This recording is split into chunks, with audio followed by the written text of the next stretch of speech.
Oke, sebelumnya saya mohon maaf suara saya agak sedikit serak ya, teman, karena sedikit sakit tenggorokan saya. But it's okay, let's continue then. Sebentar. Oke, baik. Jadi hari ini kita akan belajar di chapter ke-6 yang mana materinya ini nanti adalah tentang adjektif atau kata sifat ya, teman-teman. Jadi kata sifat ini mulai bab baru namanya phrasing. Jadi sebelumnya kita sudah selesai dengan sentencing atau apapun yang berhubungan dengan kalimat secara permukaan gitu ya, teman-teman, atau secara basicnya atau dasarnya gitu. Jadi di kalimat atau cara membuat sentence kemarin kita sudah belajar kalau kalimat itu wajib punya subjek predikat gitu ya. Yang mana subjek itu dibuatnya dari kata benda atau noun, kalau nggak gitu dari kata ganti atau pronoun, ya kan? Nah, kalau predikat itu dibuatnya wajib dari kata kerja atau verb, walaupun tidak semua bentuk verb bisa jadi predikat, ya. Nah, di dalam kalimat pun ada lebih dari satu subjek predikat tidak masalah. Tapi ada syaratnya, harus ada konektor atau penghubung yang dibuat dari kata hubung atau conjunction. Gitu ya, teman-teman. Nah, kemudian di hari ketiga kita belajar penggunaan kata kerja, aktif pasif, kemudian membedakan verb 2 dan verb 3 dan seterusnya. Apakah butuh objek atau tidak? Nah, itu di hari ketiga gitu ya.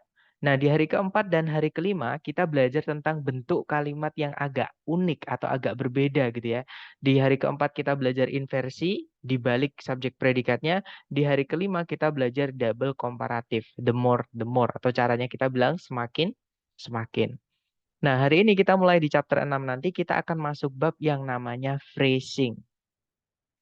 Nah, phrasing itu apa? Kalau sentencing itu kan caranya membuat sentence, teman-teman. Kalau phrasing ini aturan membuat frasa.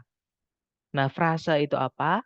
Frasa itu adalah gabungan kata yang menempati satu posisi di dalam kalimat. Jadi posisi di dalam kalimat yang sebelumnya kita sudah pelajari kalau lengkap ya, teman-teman. Kalau kalau semuanya ada maksud saya, itu ada SPOK, subjek, predikat, objek, keterangan gitu.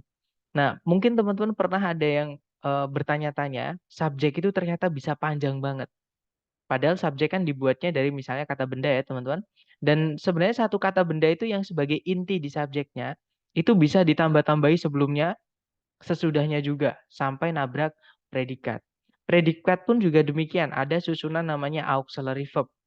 Nah, biasanya auxiliary-nya itu lebih dari satu, terus di tengah-tengahnya itu biasanya ditambahkan keterangan gitu ya, teman-teman. Kemudian objek itu juga sama karena dia juga dari noun gitu ya dan seterusnya. Jadi yang dinamakan phrasing itu adalah kata-kata yang digabung jadi satu yang panjang gitu ya, teman-teman. Dan tempatnya di dalam kalimat itu menempati satu posisi di dalam kalimat. Entah itu subjek, entah itu predikat, entah itu objek, entah itu keterangan. Nah, itu yang disebut dengan frase. Nah, di dalamnya frase itu ada yang dijelaskan, ada yang menjelaskan. Nah, yang dijelaskan itu sebenarnya cuma satu, teman-teman. Ya, contohnya kata benda di subjek itu kan bisa panjang. Nah, sebenarnya kata bendanya itu yang dijelaskan. Nah, yang menjelaskan itu bisa banyak. Seperti itu. Nah, kalau mungkin teman-teman ada yang pernah atau mungkin ada yang pernah mendalami English ini ya, apa? Linguistik atau bahasa Inggris secara mendalam dan pernah belajar eh, grammar mendalam atau sinteks itu namanya modifier, teman-teman. Jadi di frase itu ada modifier, ada head atau kepala. Modifier itu yang menjelaskan eh, apa? Head itu adalah yang dijelaskan. Jadi yang dijelaskan sama yang menjelaskan. Seperti itu. Nah, itu pengantar dari phrasing ini. Oke, jadi diingat-ingat phrasing ini memulai apa namanya bahasan baru yaitu frasa. Gabungan kata yang menempati satu posisi di dalam kalimat. Seperti itu. Nah, hari ini kita akan belajar tentang fungsi kelas kata namanya adjektif atau kata sifat. Nah, fungsinya kata sifat di dalam kalimat itu sebenarnya cuma satu, teman-teman, yaitu mensifati benda atau noun. Jadi fungsinya adjektif atau kata sifat itu menjelaskan noun atau kata benda. Seperti itu. Nah, untuk kata sifat sendiri itu dibedakan menjadi tiga jenis ya. Yang pertama ada dari keluarganya determiner, yang kedua ada dari keluarganya deskriptif atau epitet, yang terakhir ada dari keluarganya noun adjunct. Nah, kita bahas dulu yang determiner. Jadi determiner itu adalah jenis-jenis kata sifat yang dia itu selalu butuh kata benda setelahnya. Gitu ya, teman-teman. Jadi jenis kata sifat yang determiner ini pasti kalau teman-teman cek di kamus kok ada tulisannya determiner, itu pasti setelahnya nanti ada kata bendanya. Seperti itu. Dan beberapa jenis dari determiner itu selalu maksud saya beberapa dari jenis determiner ini nanti ada yang menentukan apakah kata bendanya itu adalah jamak, apakah tunggal, apakah yang tidak bisa dihitung. Contohnya ya, teman-teman, misalnya kata e. Itu kan artinya sebuah atau seekor atau seorang. Gitu ya, intinya gitu atau satu. Nah, maka benda yang dijelaskan nanti itu haruslah tunggal. Jadi kita bisa bilang a book, sebuah buku, bukan a books, ya. Sebuah buku-buku kan gak enak. Masa sebuah tapi buku-buku. Seperti itu. Jadi itu yang dimaksud dengan determiner. Kata sebuah itulah yang menentukan bendanya itu harus tunggal. Seperti itu. Gitu ya, teman-teman. Nah, itu dari keluarganya determiner. Kemudian yang kedua, ada dari keluarganya deskriptif atau epitet. Nah, berbeda dari determiner yang dia ini harus ada kata benda setelahnya dan menentukan bentuk kata benda. Kalau di deskriptif ini nanti boleh berdiri sendiri tanpa kata benda di setelahnya predikat yang tidak butuh objek. Seperti itu. Contohnya kata beautiful, teman-teman. Nah, kita bisa bilang Rita is beautiful. Rita itu cantik gitu ya. Nah, tapi beautiful itu juga bisa dikasih kata benda setelahnya. Contohnya, Rita is a beautiful girl. Nah, Rita adalah seorang gadis yang cantik. Nah, kata yang cantik itu termasuk ke dalam adjektif yang deskriptif ini. Karena bisa berdiri tanpa kata benda dan juga dengan kata benda juga nggak apa-apa gitu ya. Dan letaknya itu pasti di sebelumnya kata benda, teman-teman. Jadi urutannya itu dibalik dengan bahasa Indonesia. Kalau bahasa Indonesia kan kata bendanya dulu baru kata sifat. Contohnya gadis yang cantik. Jadi gadisnya dulu baru belakangnya yang cantik. Nah, tapi kalau dalam bahasa Inggris itu dibalik. Jadi sifatnya dulu, yang cantiknya dulu baru kata bendanya. Jadi untuk bilang gadis yang cantik itu bukan girl beautiful tapi beautiful girl. Nah, itu salah satu pembeda bahasa Inggris dan bahasa Indonesia, yaitu ketika kata sifat dan kata benda ketemu, maka kata sifatnya dulu baru kata benda yang dijelaskan. Gitu ya. Nah, itu tadi adalah jenis kata sifat yang deskriptif. Kemudian yang terakhir ada jenis kata sifat dari keluarganya noun adjunct atau ada beberapa orang juga nyebutnya noun adjektif biar gampang gitu ya mungkin teman-teman. Jadi noun adjektif itu kalau dilihat wujudnya itu adalah kata benda teman-teman. Tapi tempatnya dia mencuri fungsinya kata sifat, yaitu di sebelumnya kata benda yang dijelaskan. Jadi atau bisa dibilang noun adjunct itu adalah kata benda tapi menjelaskan kata benda yang lain. Seperti itu. Nah, mari kita bahas satu persatu, teman-teman. Oke? Nah, jadi nanti kalau adjektif itu lengkap, ya, kalau misalkan sebelumnya kata benda itu mau diikuti semua jenis kata sifat keluar satu-satu, itu nanti urutannya kurang lebih seperti ini, yang teman-teman lihat di layar ini. Oke, nah kita bahas satu-satu mulai dari determiner dulu, teman-teman. Nah, determiner ini yang apa namanya? Jenis kata sifat yang selalu butuh kata benda setelahnya tadi ya. Dan beberapa jenisnya itu menentukan benda setelahnya itu haruskah jamak, haruskah tunggal, atau haruskah yang tidak bisa dihitung. Nah, yang pertama ada artikel, teman-teman, dari keluarganya determiner ya. Nah, artikel itu apa? Artikel itu adalah jenis determiner atau keluarganya kata sifat yang menentukan apakah bendanya itu sudah jelas atau tidak. Maksudnya jelas itu orang yang diajak omong itu udah tahu, teman-teman, bendanya yang dimaksud yang mana. Contoh kalau kita bilang ke seseorang misalnya mataharinya panas banget. Nah, orang yang kita ajak omong pasti tahu matahari yang mana yang kita maksud. Karena matahari itu cuma ada satu atau kita nyebutnya singularity. Jadi kata benda itu ada yang cuma diciptakan Tuhan cuma satu. Nah, itu pasti dikasih the atau keluarganya the. Seperti itu, teman-teman. Jadi untuk bilang matahari itu kita bilangnya the sun. Nah, itu dari keluarganya artikel the itu. Nah, keluarga artikel itu ada tiga ya. Ada an, sama the. Nah, bedanya apa? Bedanya sama an itu untuk benda yang tidak jelas. Orang yang kita ajak omong tidak tahu bendanya yang mana. Contoh kalau kita bilang, saya punya seekor kucing. Nah, di dunia ini kan kucing banyak banget, teman-teman. gitu ya. Nah, seekor kucing yang mana yang dimaksud? Orang yang kita ajak ngomong itu tidak tahu. Makanya kita bilangnya, saya punya seekor kucing. Kan nggak mungkin seluruh kucing di dunia ini punya kita, kan nggak mungkin, teman-teman. Jadi itu yang dimaksud dengan bendanya tidak jelas. Orang yang kita ajak ngomong belum paham yang mana bendanya. Seperti itu. Maka pakainya atau en. Tapi hanya untuk benda yang bisa dihitung ya, teman-teman. Dan harus tunggal. Seperti itu. Nah, bedanya sama an apa? Itu nanti kata setelahnya haruslah kata yang berawalan suara konsonan. Konsonan itu selain a, i, u, e, o, teman-teman. Ya, contohnya adalah sebuah gitar. Itu kita bilangnya a guitar. Sebuah misalnya rumah, a house. Sebuah komputer, a computer. Nah, kan kalau sebuah gitar itu kan diawali oleh g ya, g gitu teman-teman. Kemudian sebuah rumah itu diawali oleh h. Kemudian sebuah apa tadi? Yang terakhir saya lupa. Sebuah komputer itu diawali huruf k. Suaranya ya, bukan bukan tulisannya, teman-teman. Seperti itu. Nah, sedangkan yang en itu kata setelahnya nanti diawali oleh bunyi vokal atau a, i, u, e, o. Contohnya adalah sebuah payung, an umbrella. Seekor semut, an ant. Gitu ya, jadi an ant. Kemudian sebutir telur, an egg. Jadi kalau a, i, u, e, o, kata setelahnya itu pakainya an. Itu bedanya sama an. Artinya sama tapi hanya beda penggunaan saja. Seperti itu.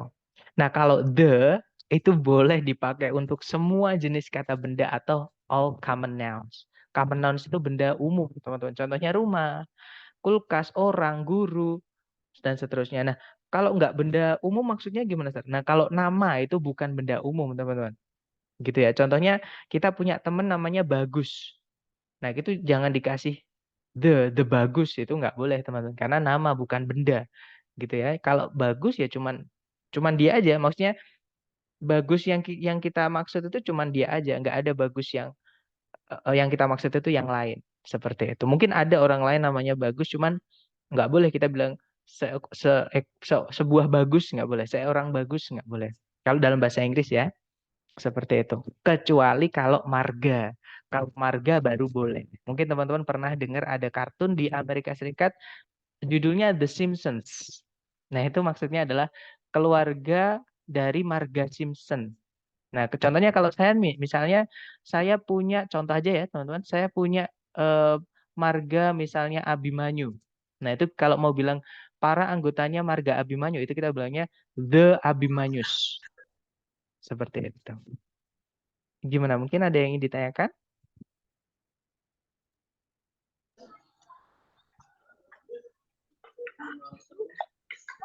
Udah saya mute dulu ya, teman-teman. Oke, lanjut dulu.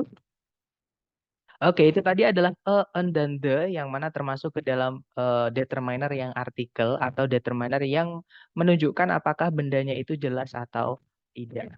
Gitu ya. Nah, lanjut lagi teman-teman ke determiner yang kedua, namanya adalah demonstratif.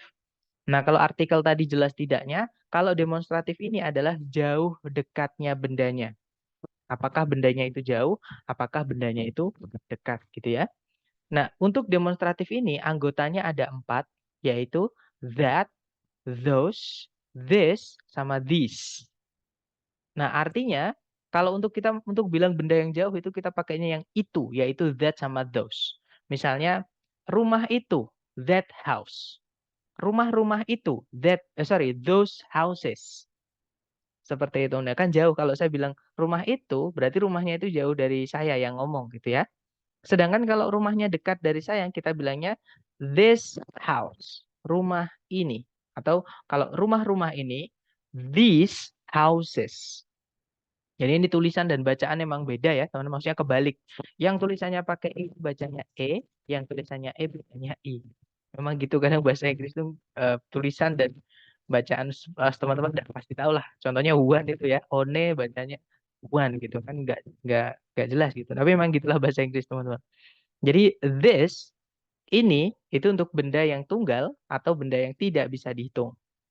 Gitu ya. Sedangkan yang these yang pakai e, teman-teman, itu nanti untuk benda yang bisa dihitung dan jamak. gitu ya. Benda yang bisa dihitung itu bisa dijamakkan. Jadi kalau this itu yang jamaknya kata benda yang bisa dihitung, seperti itu. Contohnya teman-teman, misalnya that book, buku itu, those books, buku-buku itu, this book, buku ini, these books, buku-buku ini, seperti itu. Sorry, ya buku-buku ini, seperti itu ya. Nah, kemudian untuk determiner yang ketiga, itu namanya adalah possessive adjective atau kata sifat yang menunjukkan kepemilikan bendanya. Nah, kalau possessive adjective ini enak, teman-teman. Maksudnya enak itu dia tidak ada aturan apakah benda setelahnya itu harus tunggal atau harus jamak. Gitu ya. Jadi dia lebih lebih bebas. Maksudnya nggak seperti yang lain yang kalau ini harus jamak, kalau ini harus tunggal. Possessive adjective ini aman, teman-teman. Jadi nggak ada aturan khusus bendanya apakah tunggal apakah jamak gitu ya.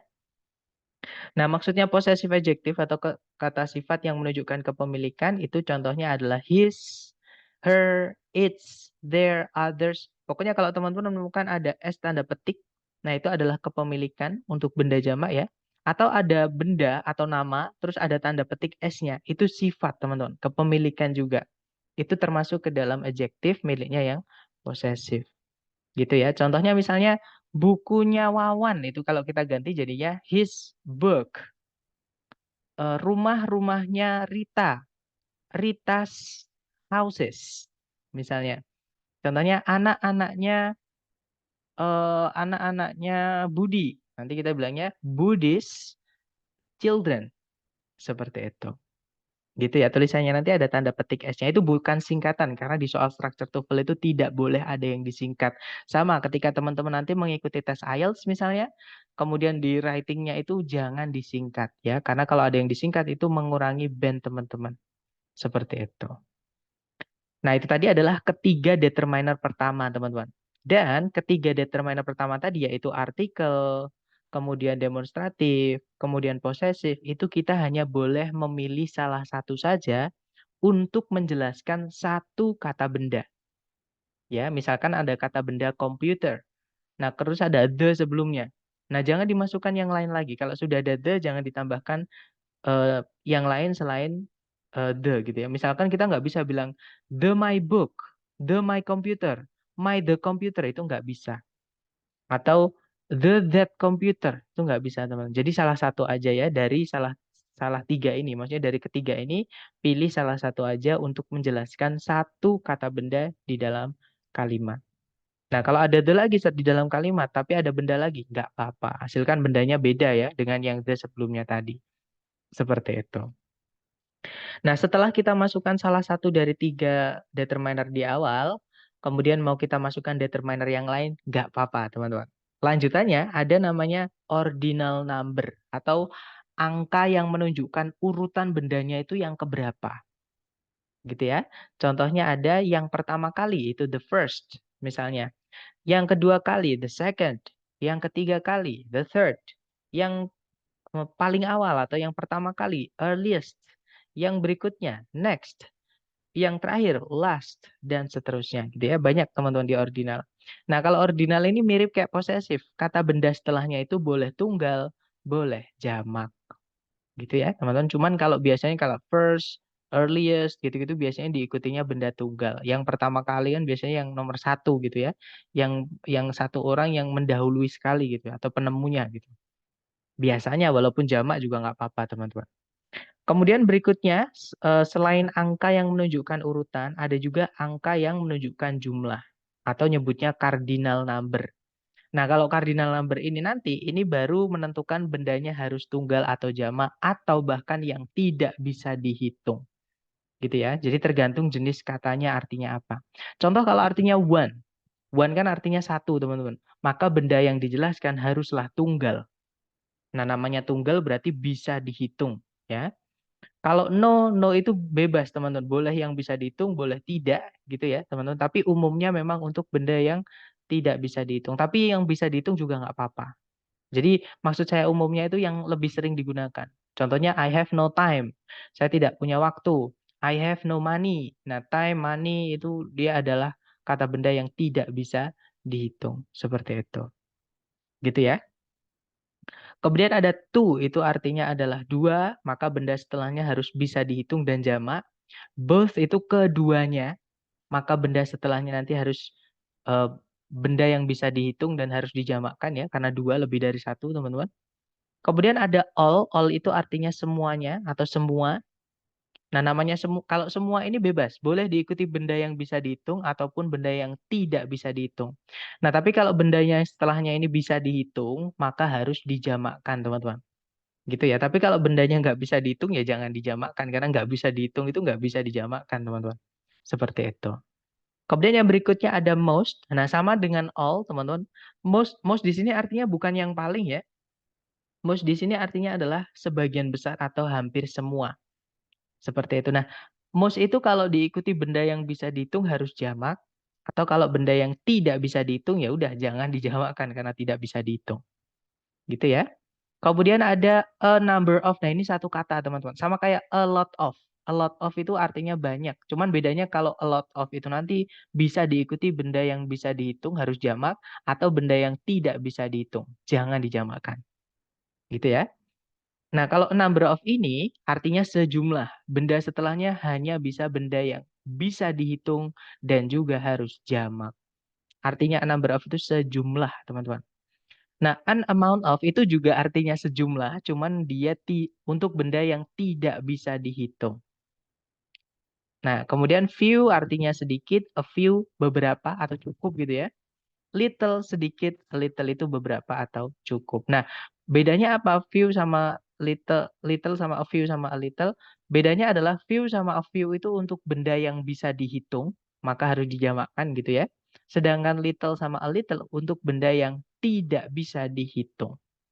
Sebenarnya masih banyak lagi teman-teman. Jadi masalahnya nanti di vocab gitu ya. Jadi memang ada banyak banget untuk adjektif terutama di kardinal ini yang nanti akan keluar di TOEFL. Makanya saran saya hajar latihannya terus teman-teman. Gitu ya. Nanti supaya memperbanyak vocab teman-teman. Nah, terutama di phrasing ini nanti banyak yang keluarnya itu di error analysis. Materi kita chapter 9. Seperti itu. Oke, kita lanjut lagi ke determiner yang berikutnya yaitu caranya kita bilang yang lain atau namanya miscellaneous, teman-teman. Nah, sebentar, sebenarnya ada yang bertanya, Sir, beda penggunaan a few sama few apa? Nah, beda arti aja, Miss. Kalau few itu sedikit, gitu ya, contohnya sedikit orang. Kita hanya ada sedikit orang. Nah, dan itu nanti kesannya negatif, maksudnya negatif itu nggak cukup. Kita nggak bisa melakukan sesuatu dengan jumlah yang sedikit itu. Tapi kalau pakai a few itu juga sebenarnya artinya sedikit, teman-teman, tapi lebih ke beberapa atau kayak kita merendah gitu. Sebenarnya kita punya cukup, tapi kita kayak merendah gitu ya. Jadi kayak misalnya kalau di apa ya? Kalau eh, sebentar, kalau jumlah saya atau little sama little ya. Bedanya kalau yang ada e-nya itu cukup. Walaupun itu kayak sedikit artinya tapi cukup. Contohnya teman kita pengen beli sesuatu, misalnya saya haus sekali, saya ingin beli es teh tapi uang saya sudah habis, gitu ya. Terus kita mau bilang ayo beli aja berdua gitu. Terus saya punya sedikit, saya punya sedikit uang. Nah sedikit itu a little money, gitu ya, atau a little cash, gitu. Biasanya orang sana kalau ngomong bukan money karena terlalu kaku gitu ya, biasanya bilangnya cash, uang tunai gitu. Jadi maksudnya di situ saya punya sedikit uang tapi cukup. Nah, bedakan dengan kalau yang nggak ada e-nya. Misalkan little ya. Little itu juga artinya sedikit tapi kurang, teman-teman. Misalkan eh, saya haus sekali, tapi saya hanya punya sedikit uang. Nah, sedikitnya di situ nggak cukup untuk membeli minuman. Itu untuk little. Nah, a few sama few itu juga kesannya sama, teman-teman. Jadi, a few itu sedikit tapi positif. Maksudnya masih bisa melakukan sesuatu yang ditujukan gitu ya. Sedangkan kalau view itu untuk sedikit dan kurang. Jadi memang benar-benar kurang akhirnya tidak bisa atau apa ya atau tidak tuntas gitu nanti yang dilakukan. Dapat nggak Miss maksud saya untuk perbedaan view sama view? Atau coba kita gini ya teman-teman, kita lihat contoh di kampus aja. Semoga ada ya. Karena saya juga belum ngecek, maksudnya belum pernah ngecek secara detail ke situ untuk view sama up view, tapi harusnya ada sih. Tapi mari kita cek dulu, sebentar saya share screen. Nah, coba kita cari kata Coba a few dulu ya, teman-teman. Ada nggak?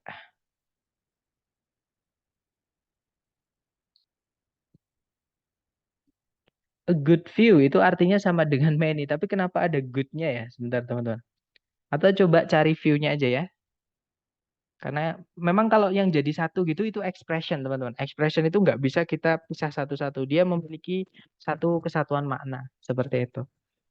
Nah, di situ dikasih tahu kalau few itu adalah a small number of things or people. Nah, biasanya juga bisa a few. Contohnya, I have a few, I have to buy a few things at the supermarket. Jadi saya perlu membeli beberapa hal atau beberapa benda di supermarket. Nah, ini masih positif kesannya. Tapi coba kita yang nggak ada e-nya, teman-teman. Coba ya. Nah, sir itu nggak ada e-nya. Hati-hati, teman-teman. Ini bukan nggak ada e-nya, tapi sudah ada the. Yang saya sampaikan tadi, determiner nomor 1, 2, 3, kita hanya boleh pilih salah satu aja. Nah, kalau sudah ada the, jangan dikasih e di sini. The last a few days nggak bisa. Gitu ya. Jadi, nggak bisa, teman-teman, karena sudah ada the, ini sama kayak a few. Sebentar, kita cari yang view aja ya. Sebentar. Nah, di sini ternyata dijelaskan di kotakan ini, teman-teman. Maaf. Dijelaskan di grammar comparison a few ini ya. Jadi perbandingan a few sama few. Jadi a few itu berarti sedikit atau sejumlah kecil. Contohnya 2 atau 3 orang atau benda. Nah, kamu menggunakan a few sebelum benda jamak. Contohnya a few people were waiting. Beberapa orang sedang menunggu. He called me a few days later. Dia menelponku beberapa hari kemudian. Gitu ya. Kemudian sebentar, kalau yang view itu, nah view itu berarti tidak banyak atau bahkan hampir tidak ada, gitu ya. It emphasize, dia itu menekankan seberapa sedikitnya jumlahnya, gitu. Terus di formal English atau bahasa Inggris formal, kamu menggunakan few sebelum kata benda jamak. Ya, jadi kalau di bahasa formal itu pakainya few, teman-teman. Contohnya, few people knew he was ill. Cuma sedikit orang yang tahu kalau dia itu sakit. Jadi bisa diartikan gini, few itu artinya sedikit, teman-teman. Gitu ya. Sedangkan a few itu artinya beberapa, gitu. Tapi kalau saya eh, biar membedakannya gitu ya. Kalau a few itu biasanya maknanya positif. Maksudnya nggak ada kesan negatif, sedangkan yang atau kurang gitu ya. Kalau yang few itu kebalikannya yaitu ada makna kurang. Jadi sebenarnya lebih ke makna. Kalau di TOEFL itu nggak terlalu dipertanyakan. Kalau TOEFL yang asli ITS ya, teman-teman. Tapi kalau TOEFL yang bikinan orang Indonesia, terus TOEFL prediksi itu nggak tahu kenapa mereka memasukkan bab-bab yang sulit seperti ini. Jadi harus ke makna. Tapi kalau di TOEFL saya belum pernah menemukan, terutama yang dari ITS maksud saya, belum pernah menemukan kasus sesulit itu. Bisa dibilang seperti itu. Atau bisa dibilang a, a few sama few, anggap aja benda setelahnya harus jamak. Gitu aja teman-teman. Gitu ya. Nggak perlu sampai ke detail-detailnya, karena daripada teman-teman nanti malah tambah bingung seperti itu.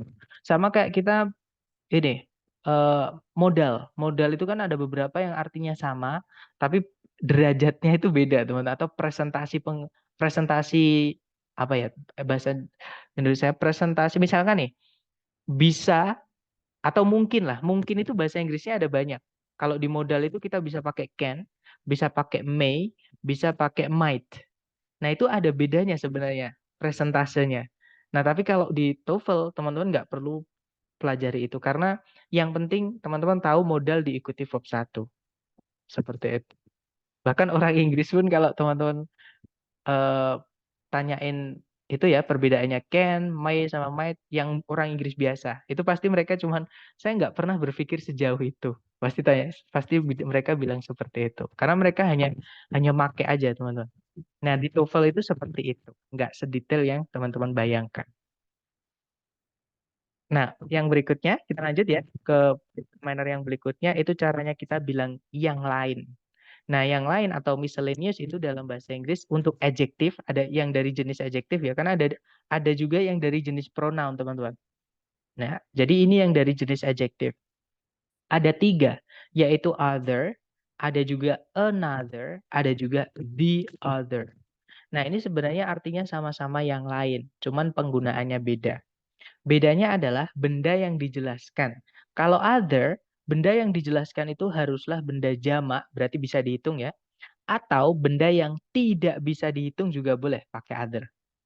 Oke, saya ulang lagi. Other itu untuk bilang yang lain ketika bendanya setelahnya itu jamak atau benda yang tidak bisa dihitung. Namanya tidak bisa dihitung ya jangan ditambahkan S, teman-teman. Alias nggak bisa dijamakkan gitu. Gitu ya. Nah, sedangkan another karena ada kata an di dalamnya, itu materi kita di artikel tadi, yaitu an itu kan artinya sebuah, seekor, seorang, dan seterusnya. Nah, benda setelahnya haruslah benda yang bisa dihitung dan tunggal. Ya, jadi hanya benda yang bisa dihitung aja. Dan harus ditunggalkan, teman-teman. Seperti itu. Nah, kalau yang the other, nah ini sama kayak penggunaan the tadi. The itu di artikel tadi ya, bisa diikuti semua common nouns. Jadi sama the other itu bisa diikuti semua jenis common nouns. Nah, teman-teman juga harus ingat, untuk tiga jenis determiner ini kita hanya bisa memilih salah satu saja. Gitu ya. Maksudnya kenapa, Sar? Misalnya kalau sudah ada posesif, misalnya ya, kalau saya mau bilang anak saya yang lain, nah itu kan anak saya yang lain itu yang saya maksud cuma satu anak, teman-teman. Yang harusnya pakainya another. Tapi karena ada kunya, eh, satu anakku yang lain, nah ada kunya ya, anakku gitu. Nah, kan bahasa Inggrisnya kan pakai my. Nah, my another itu nggak ada dalam bahasa Inggris. Loh, kenapa, Sir? Karena my itu miliknya posesif, an itu miliknya artikel yang saya sampaikan tadi. Tiga determiner ini kita hanya boleh memilih salah satu aja untuk benda yang bisa, maksudnya untuk menjelaskan satu kata benda. Seperti jadi kalau sudah ada my, pasti balik ke bentuk dasarnya yaitu other. Jadi jangan kaget ada my other kok diikuti tunggal. Misalkan my other kid, bukan my other kids. Walaupun juga boleh my other kids juga nggak apa-apa, teman-teman. Gitu ya, diingat-ingat. Kalau sudah ada determiner yang lain dari nomor 1, 2, 3, contohnya any, contohnya some. Nah, itu termasuk ke some yang artinya suatu ya, karena sebenarnya di artikel itu ada yang lain, teman-teman. Contohnya any, contohnya some, seperti itu. Atau kepemilikan. Nah, setelahnya itu pasti balik ke other. Karena an sama the itu juga termasuk ke dalam salah satu tiga ini. Jadi kalau my sudah ada posesif, kita masukkan an sama the nanti double. Itu tiga ini yang mana nggak boleh. Seperti itu. Gitu ya. Kan tadi another itu untuk singular. Iya betul. Namanya singular itu pasti countable, teman-teman. Singular sama plural itu pasti countable. Atau benda yang bisa dihitung. Nah, singular itu tunggal, satu. Bendanya satu. Makanya bisa dihitung kan, satu.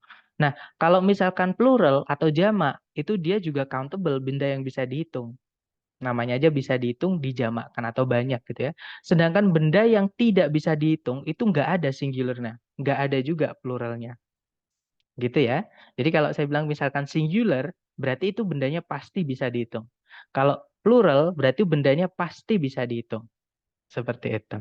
Atau teman-teman bisa gampangnya gini, kata benda itu dibagi tiga jenis ya. Ada yang bisa dihitung, satu bisa dihitung, itu dia jamak, sorry, singular dulu, singular atau tunggal. Kemudian ada yang bisa dihitung jamak atau plural gitu ya. Kemudian yang ketiga ada yang uncountable. Nah kalau uncountable nggak bisa dihitung ya nggak bisa singular, nggak bisa jamak. Seperti itu.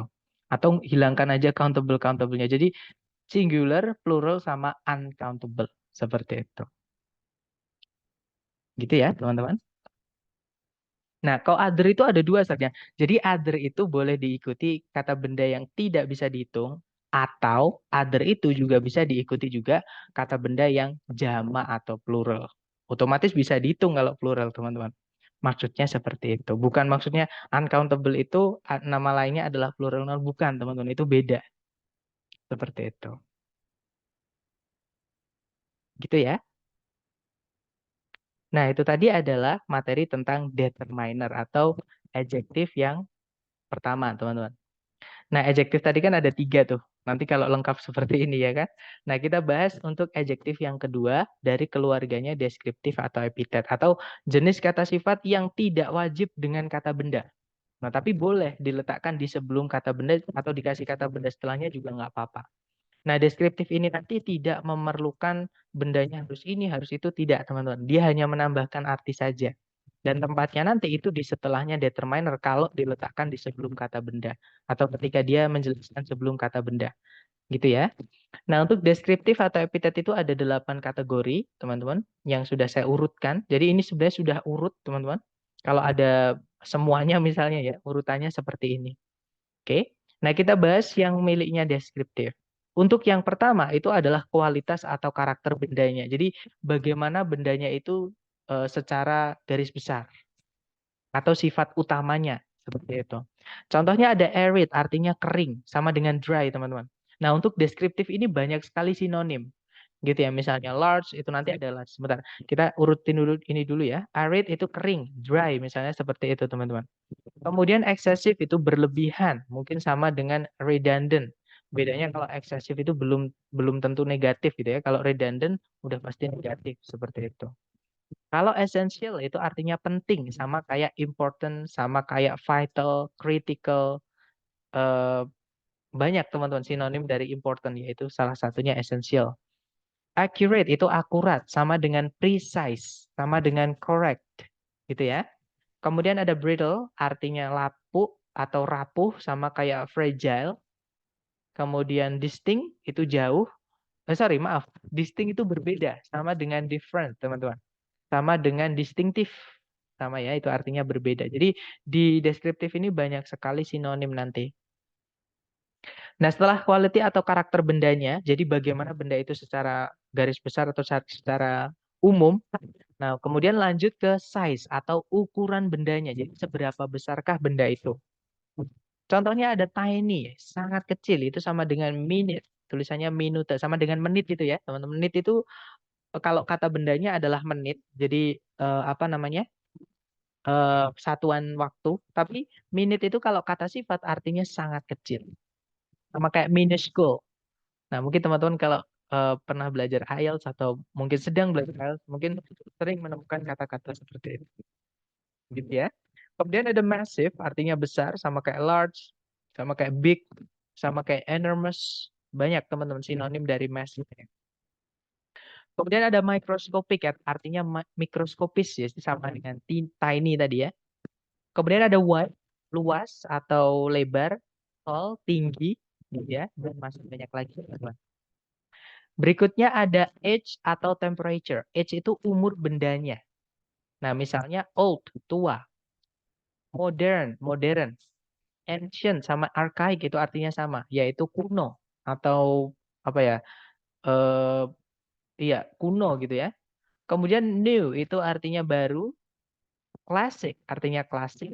Misalkan lagi ada young, juvenile. Juvenile itu juga artinya sama dengan young, muda gitu ya. Dan seterusnya teman-teman, masih banyak. Nah, kemudian setelah age ada temperature, teman-teman, atau suhu gitu ya.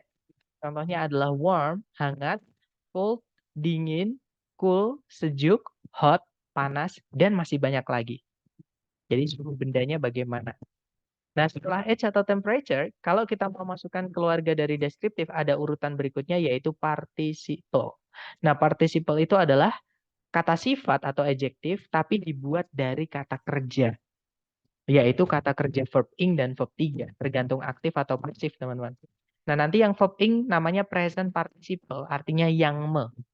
Sedangkan verb 3 itu past participle, artinya yang di atau yang ter gitu ya. Contohnya adalah existing, itu yang ada. Fascinating, yang menarik, sama kayak interesting. Alternating, yang berubah-ubah. Dan masih banyak lagi. Nah, contoh yang verb 3, required, yang dibutuhkan.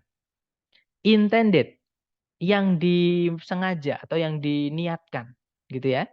Used, yang dipakai atau maksudnya bekas, teman-teman. Used ini kalau lebih enak dalam bahasa Indonesia kita bilangnya bekas. Jadi misalnya kita mau jual HP bekas, kita kan sering bilangnya second gitu ya. Padahal belum tentu kita yang misalkan kita yang jual itu belum tentu itu adalah kita pengguna kedua. Sedangkan second itu artinya sebenarnya pengguna kedua. Jadi sebenarnya kalau mau bilang bekas itu pakainya used. Kalau di Amerika misal teman-teman mau beli mobil bekas itu bukan second car gitu ya, tapi used car. Seperti itu.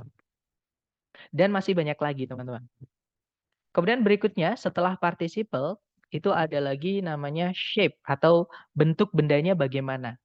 Misalnya ada circle yaitu bulat datar gitu ya.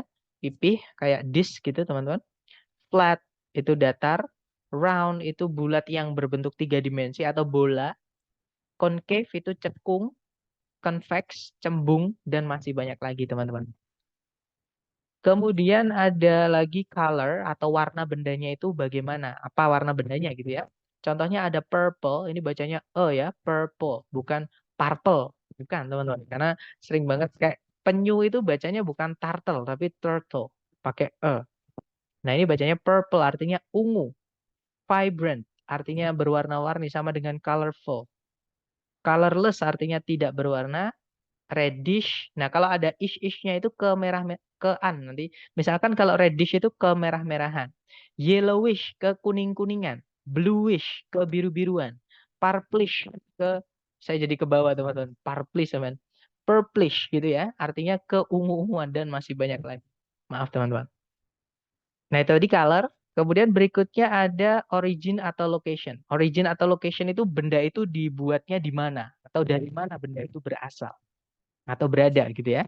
Contohnya Spanish itu dari Spanyol, American dari Amerika, French dari Prancis, British dari Inggris, European dari Eropa. Misalnya kalau dari Indonesia ya Indonesian gitu teman-teman. Dari Vietnam misalnya Vietnamese, dari Cina juga Chinese dan seterusnya gitu ya. Dan yang terakhir untuk keluarganya deskriptif atau epithet itu dikategorikan dari material atau bendanya itu dibuat dari apa? Atau bahan lah, bisa dibilang seperti itu. Nah, contohnya ada wooden, itu artinya kayu, dari kayu gitu ya. Contohnya ada wooden table. Jadi meja kayu itu wooden table. Cotton itu kapas atau katun. Metal itu logam, plastik itu plastik, diamond itu berlian, concrete itu beton, misalkan lagi dari marble itu sejenis batuan juga teman kayak granit gitu ya. Misalkan dari granit gitu ya. Bahan gitu juga bisa seperti itu. Nah, itu bahan yang terakhir dari deskriptif atau epithet, teman-teman. Gitu ya. Jadi urutannya tadi seperti ini. Nah, sekarang untuk jenis kata sifat yang terakhir namanya adalah noun ajang atau ada juga yang nyebutnya noun adjektif biar lebih gampang, teman-teman. Nah, noun ajang atau noun adjektif itu apa? Jadi noun ajang atau noun adjektif itu sebenarnya adalah noun. Kalau dilihat itu kata benda, teman-teman. Cuman fungsinya di dalam kalimat itu dia nempel dengan kata benda setelahnya. Alias dia itu kata benda tapi menjelaskan kata benda lain. Dia mencuri sifatnya atau fungsinya kata sifat. Nah, contohnya, sebelum ke contohnya saya mau menjelaskan kalau noun ajang itu ada dua jenis ya. Ada yang dari noun murni, ada juga yang dari gerund. Nah, contoh yang dari noun murni, teman-teman. Noun ajang tapi dibuatnya dari kata benda asli. Contohnya adalah pencil case. Nah, kalau saya misalkan beli, misalnya kan teman-teman adalah penjual di suatu toko. Terus saya beli di toko teman-teman, saya bilangnya, Pak atau Bu, beli kotak pensil atau tempat pensil. Nah, berarti yang saya beli ke teman-teman itu apakah kotaknya atau pensilnya? Kalau saya bilangnya, Pak, beli kotak pensil. Wujudnya itu apa, teman-teman? Kotaknya atau pensilnya? Kotaknya ya, betul. Nah, berarti kata pensil di situ itu bukan benda intinya. Nah, berarti kata bendanya inti adalah case-nya, teman-teman. Gitu ya. Nah, sedangkan pensil di situ itu hanya menjelaskan case tadi. Untuk apa case-nya? Untuk pensil. Seperti itu. Gitu ya. Nah, jadi head-nya atau yang dijelaskan adalah case, noun ajangnya atau yang menjelaskan tadi itu adalah pensil. Jadi wujudnya kata benda, pensil kan kata benda, teman-teman. Tapi fungsinya di sini ini menjelaskan kata benda case. Yang mana harusnya yang menjelaskan kata benda itu adalah kata sifat, tapi di sini kata sifatnya berupa kata benda. Itulah yang disebut dengan noun ajang. Gitu ya. Nah, kemudian ada shoe store, toko sepatu. Sama kalau kita mau pergi ke toko sepatu, bukan kita pergi ke sepatu, tapi kita pergi ke tokonya. Nah, di toko itu untuk menjual sepatu. Seperti itu. Nah, kenapa tidak shoes? Nah, pertanyaan saya teman-teman. Untuk bilang gadis ya, misalkan gini, gadis-gadis yang cantik itu bahasa Inggrisnya gimana? Coba teman-teman tulis di chat. Gadis-gadis yang cantik. Jadi gadisnya banyak, teman-teman. Gadis-gadis yang cantik itu bahasa Inggrisnya gimana? Ya, betul. Beautiful girls. Pertanyaan saya adalah, atau pretty girls, betul. Kenapa tidak beautiful girls? Atau pretty girls? Pertanyaan saya seperti itu. Ada yang tahu, teman-teman? Nah, teman-teman boleh menggunakan ilmu cocokologi karena sebenarnya saya juga pakai cocokologi gitu. Jadi saya nggak ada di eh, boleh menggunakan pemborosan S boleh karena gini teman-teman, nggak ada beautiful itu nggak akan ada. Teman-teman nyari di dalam bahasa Inggris beautiful yang ketambahan S itu nggak akan ada, gitu ya. Kenapa? Karena kata sifat itu tidak bisa ditambahkan SIS seperti itu. Atau eh, kata sifat itu tidak ada yang bisa dihitung teman-teman. Namanya aja sifat. Yang bisa dihitung itu cuma benda seperti itu. Gitu ya. Nah, sedangkan pencil, shoe, sama baby di sini, ini dia berfungsi sebagai kata sifat, sama kayak beautiful. Jadi kata sifat itu tidak bisa dihitung. Jadi kita ambil bentuk dasarnya atau kata dasarnya. Seperti itu, Miss. Dapat ya. Jadi walaupun di dalam kotak pensilnya itu nanti pensilnya ada banyak, atau di dalam toko itu apakah ada banyak sepatu atau bahkan sepatunya udah sold out atau udah habis semuanya nggak ada sepatu, namanya tetap toko sepatu. Jadi sepatu di situ hanya untuk mensifati kata benda tokonya. Seperti itu. Gitu ya. Jadi bahasa Inggrisnya toko sepatu itu adalah shoe store. Nah, di tempat saya dulu mengajar yang lama itu memang ada, teman-teman. Tapi nggak apa-apa kalau di kampung Inggris mah kadang yang bikin buku itu juga masih belajar. Saya sendiri pun juga masih belajar gitu ya. Cuman ketika saya cek kan kalau saya penasaran itu saya cek. Nah, teman-teman kalau bisa juga sama, dicek di Google. Eh, apa? Coba cari shoes store gitu ya. Coba ada nggak nanti hasilnya yang ada S-nya atau yang nggak ada S-nya seperti itu. Nah, kalau saya dulu nyari itu yang nggak ada S-nya, teman-teman. Kenapa? Karena ketika saya cocokologi ya sama kayak beautiful girl. Beautiful girl itu bukan beautiful girls. Nah, kenapa? Karena sifat itu tidak bisa dihitung. Kita nggak bisa bilang sebuah cantik, sebuah baik, sebuah mahal, sebuah ganteng itu nggak bisa, gitu ya. Yang bisa dihitung adalah bendanya. Jadi yang ditambah S, yang ditambahkan S itu adalah bendanya, yaitu case-nya, store-nya. Nah, kalau powder ini nggak bisa dihitung ya. Kalau yang nggak bisa dihitung jangan ditambahkan S, teman-teman. Seperti itu. Nah, ini yang paling jelas nih, baby powder, bedak bayi. Kalau kita pergi ke toko, membeli bedak bayi, tidak mungkin sama penjualnya itu dikeluarin bayi. Ya, pasti dikeluarin bedak, teman-teman. Nah, kata bayi di dalam frase bedak bayi itu hanya sebagai penjelasnya kata bedak saja. Gitu ya. Itulah yang disebut dengan noun adjunct. Gitu, teman-teman.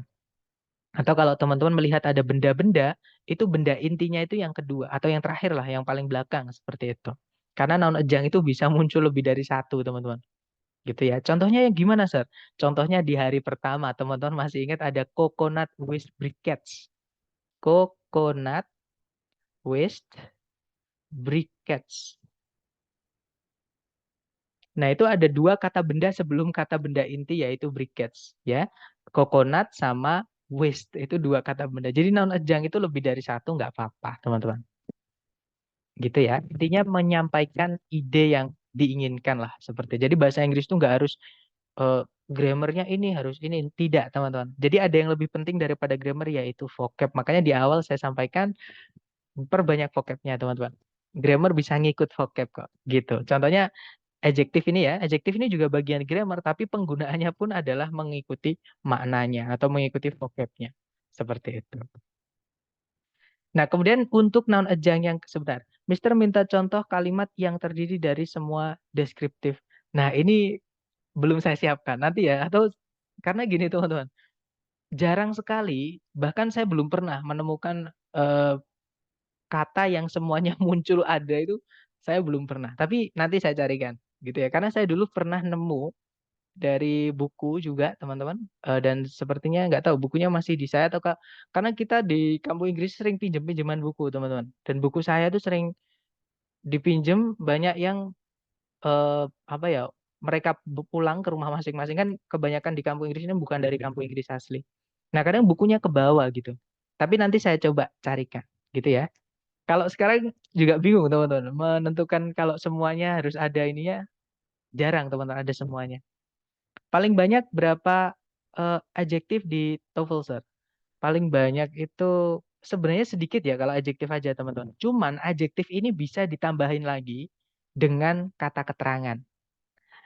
Jadi nanti ini materi kita besok ya. Intinya gini, kenapa di awal dari hari pertama saya sampaikan teman-teman cari dulu predikatnya. Kenapa kok bukan subjek? Kan urutannya harusnya kan subjek dulu baru predikat. Tapi saya menyarankan teman-teman kok mencari predikatnya dulu. Karena subjek itu bisa panjang banget teman-teman. Yang hanya satu kata benda itu dijelaskan adjektif sepanjang ini. Apalagi di tengah-tengahnya adjektif atau sebelumnya adjektif itu bisa disempilin kelas kata namanya kata keterangan.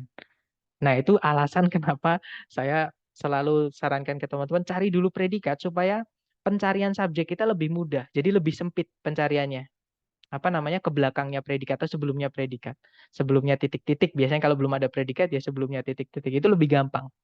Jadi alasan kenapa saya sarankan teman-teman cari predikat dulu adalah di situ, ya. Selain itu, predikat itu sebenarnya teman-teman lebih penting daripada subjek. Contohnya di eh, apa namanya? Di kalimat perintah. Di kalimat perintah itu nggak ada subjeknya, cuman kata kerja aja. Misalnya eh, apa ya? Misalnya sana gitu atau berangkat gitu kita bilangnya go. Nah, misalkan kita naik mobil teman-teman. Terus ada teman kita lagi di bangku supir atau bangku pengemudi, terus dia kan nungguin kita. Kita masuk terus ayo berangkat. Itu kita bilangnya go gitu. Nah, go itu cuman kata kerja, itu predikat di kalimat perintah. Nah, cuman di TOEFL teman-teman nggak menemukan kalimat perintah. Itu yang saya maksud predikat itu lebih penting daripada subjek. Kalau cuman subjek nggak ada predikatnya itu bisa membingungkan. Tapi kalau cuman predikat nggak ada subjeknya itu nanti jadi kalimat perintah, masih bisa dipahami. Seperti itu. Jadi cari dulu predikat baru subjek. Jadi selain subjek itu bisa panjang banget, predikat itu lebih gampang dicari karena dia lebih pendek dan lebih penting. Seperti itu, teman-teman. Nah, kalau ada berapa banyak predikatnya, intinya nggak banyak, teman-teman. Mungkin mungkin ya ini yang saya ingat mungkin paling banyak itu empat bagian misalnya gitu. Seperti itu. Dan nanti urutan itu biasanya nanti pertanyaan di TOEFL ada itu menanyakan tentang urutan. A, B, C, D itu kata-katanya sama tapi diacak-acak, teman-teman. Nah, ini apa? Ini nanti teman-teman tulis gitu ya atau boleh sementara difoto dulu supaya nanti ketika latihan teman-teman bisa sambil mengecek lagi. Oh, cuman ini karena banyak nama ya. Sebenarnya saya juga basicnya grammar, cuman saya sebenarnya anti nama, teman-teman. Nah, cuman takutnya pasti teman-teman banyak yang pernah belajar grammar juga sebelumnya.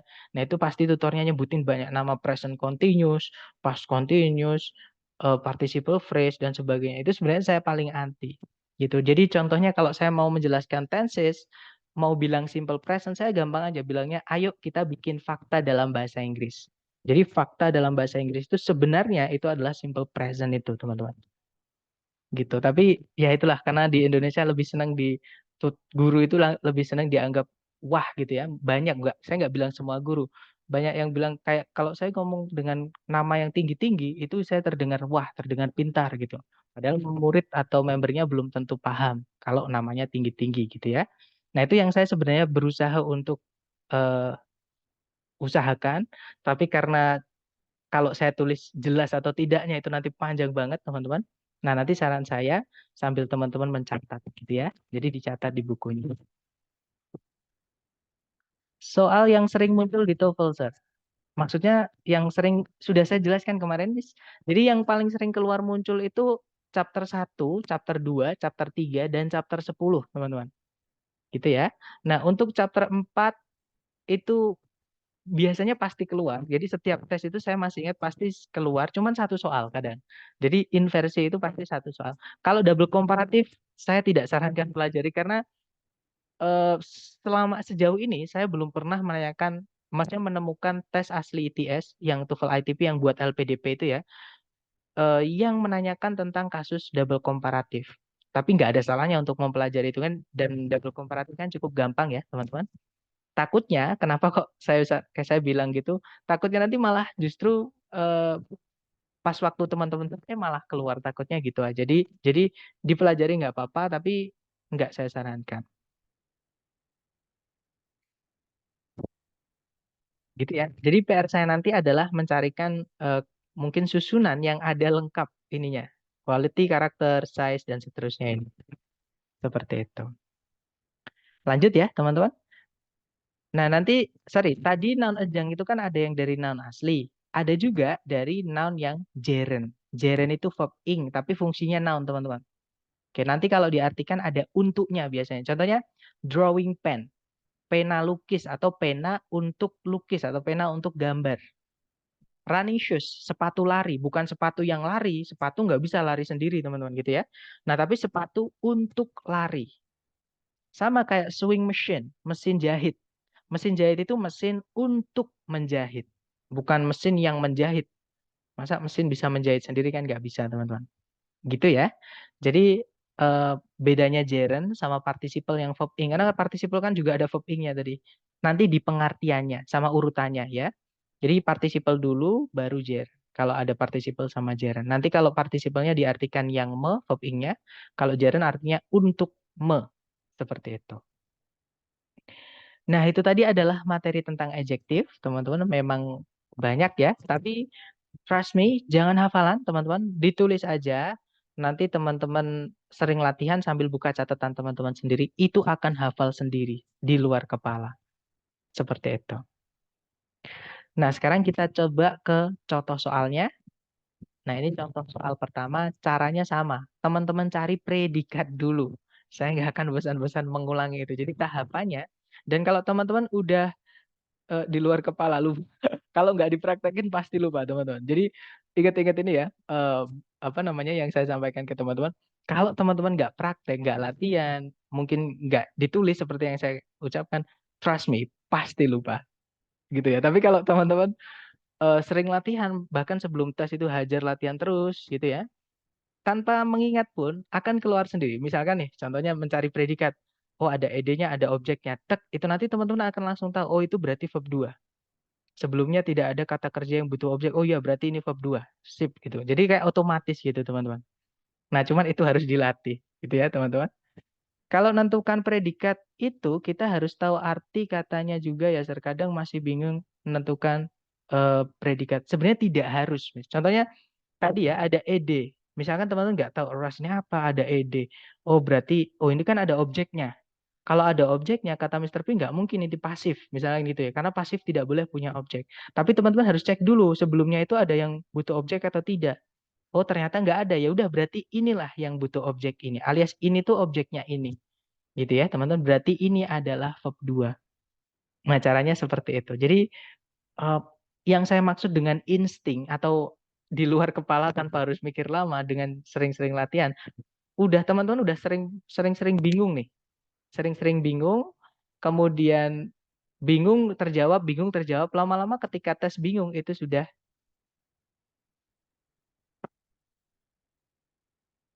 Oke, halo, tes-tes.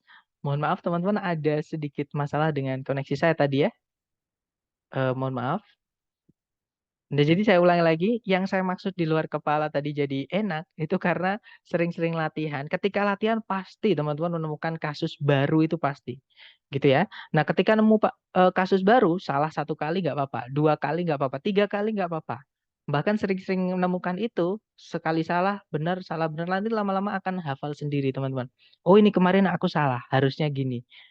Nanti dipraktekin lagi soal-soal yang sama dengan itu, semakin sering dengan pola soal itu, maka teman-teman akan jadi insting. Jadi kayak udah makanan sehari-hari kayak gitu. Sama kita kayak makan nasi itu kayak nggak ingat gitu ya. Tadi makan apa gitu kayak nggak ingat kayak karena udah saking seringnya gitu kayak sesuatu yang sama kayak kita jalan itu kan nggak mikir teman-teman ya. Kita kayak jalan itu otomatis aja pengen ke sana, udah aja jalan aja. Beda ketika dulu kita masih belajar jalan, jatuh kejedot itu udah biasa. Nah, itu yang saya maksud. Jadi kejedot jatuhnya teman-teman itu sekarang dulu, mungkin mumpung sebelum tes daripada teman-teman ambil tes gagal, ambil tes lagi gagal, uang teman-teman banyak yang terbuang. Belum lagi waktu teman-teman kan sayang juga seperti itu. Jadi seperti itu ya. Jadi cara saya motivasi teman-teman cuman sebatas ini. Maksudnya cuma bisa sebatas ini dan membantu teman-teman belajar. Kalau ada pertanyaan apapun silahkan japri saya. Sebenarnya ada lagi teman-teman. Cara cepat itu sebenarnya ada. Bahkan nantilah di hari terakhir ya teman-teman saya akan bocorkan banyak hal itu di hari terakhir.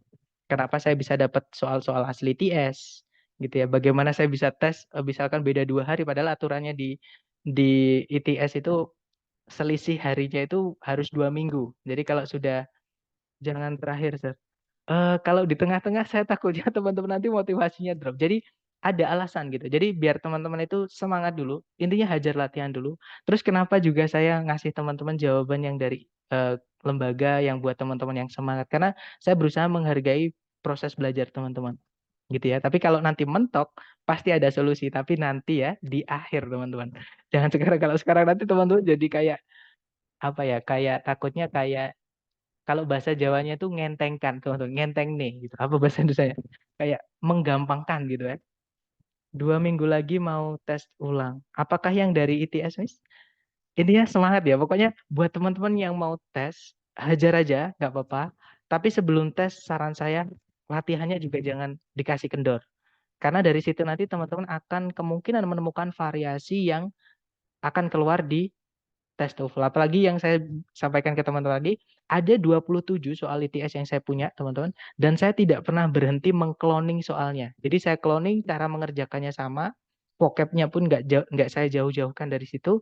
Nah, itu saya upload di YouTube. Ini yang masih saya susun sekarang ya. Jadi saya masih perlahan seperti itu. Kurang 12 poin itu dikit banget, Miss. 4 soal mungkin ya. 4 soal atau mungkin 5 soal lah. Nggak sampai mungkin cuma 3 soal atau 4 soal. Gitu. Jadi pasti bisa ya. Jadi harus hajar latihan, sering-sering latih. Gitu. Nanti di akhir saya kasih tahu maksud saya. Tapi nanti ya di akhir teman-teman. Oke, lanjut lagi. Kita kembali ke materi tadi. Jadi arouse di sini predikat, subjeknya adalah social crusade. Nah, kemudian tidak ada predikat lagi ya kan? Kemudian juga tidak ada conjunction yang menghubungkan dua SP, artinya kalimat sudah lengkap. Nah, kalau kalimat sudah lengkap, artinya sentencing atau caranya membuat kalimat gak ada masalah. Masalahnya adalah di phrasing atau frase. Nah, di phrasing ini, teman-teman lihat titik-titik itu letaknya di mana? Di dalam bagian kalimat itu di mana? Nah, itu kalau kita lihat teman-teman, titik-titik itu bagian masih satu bagian dengan subjek gitu ya. Nah, jadi ini masih satu bagian sama subjek. Dan letaknya itu di sebelum kata benda yang dijelaskan. Artinya itu adalah tempatnya kata sifat. Cari ABCD yang kata sifat.